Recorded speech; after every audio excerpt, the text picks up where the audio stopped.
Players practice scoring under pressure in this game we call Make It, Take It. Use a half court.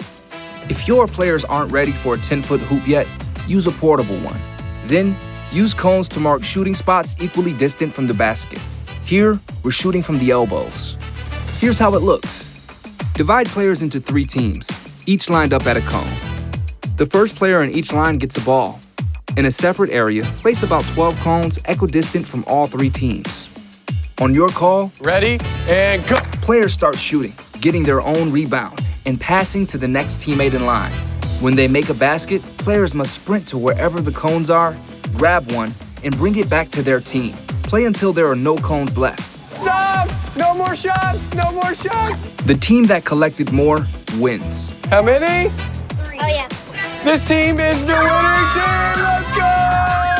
This game gets their competitive juices flowing so much that they may forget proper shooting technique. Remember to demonstrate it for them. Eyes on the basket, elbow tucked in, with the full follow-through and wrist snap.